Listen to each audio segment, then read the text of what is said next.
नमस्कार, मैं विशाली वर्मा और आप देख रहे हैं एसजे न्यूज। भारतीय संस्कृति विशेषकर हिंदू संस्कृति में गाय का बहुत ज्यादा महत्व है और इस बात को समय समय पर दोहराया जाता रहा है।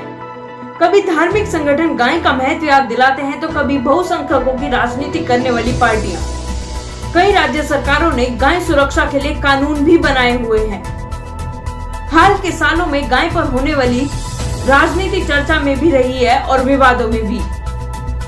अब इसकी एक बार फिर से चर्चा होने लगी है, लेकिन इस बार ना तो किसी धार्मिक संगठन ने कुछ कहा है और ना ही कोई सियासी पार्टी गाय पर राजनीति कर रही है।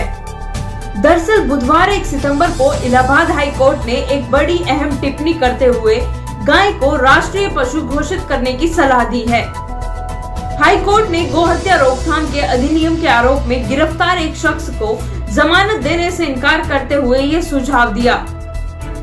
कानून के मसलों पर रिपोर्ट करने वाली वेबसाइट लाइव लॉ के मुताबिक हाई कोर्ट ने कहा कि गाय को राष्ट्रीय पशु घोषित किया जाना चाहिए और गौ रक्षा को हिंदुओं के मौलिक अधिकार के रूप में रखा जाना चाहिए।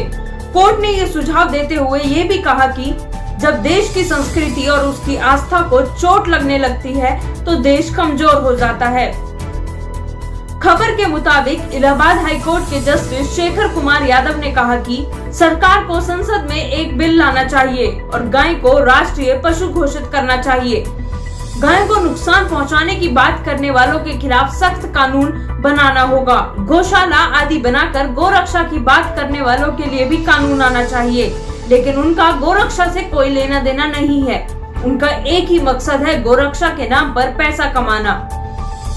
गौ रक्षा किसी एक धर्म के बारे में नहीं है, बल्कि गाय भारत की संस्कृति है और संस्कृति को बचाने का काम देश में रहने वाले हर नागरिक का है, चाहे वो किसी भी धर्म या पूजा का हो। वाइल्ड लाइफ प्रोटेक्शन एक्ट 1972 के बाद ये सिलसिला जोर पकड़ लिया।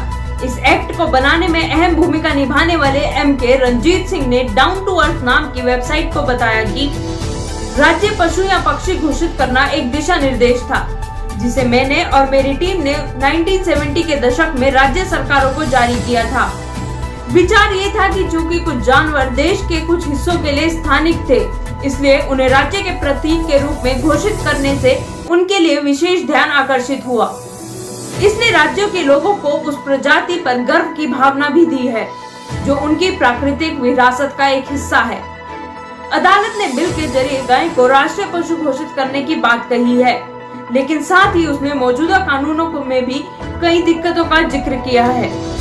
बहरहाल हाई कोर्ट के सुझाव पर केंद्र सरकार अमल करती है या नहीं, ये तो समय ही बताएगा, लेकिन इतिहास के अनुभव से ये साफ होता है कि महज प्रतीक बना देने से कोई बुनियादी बदलाव होना संभव नहीं है।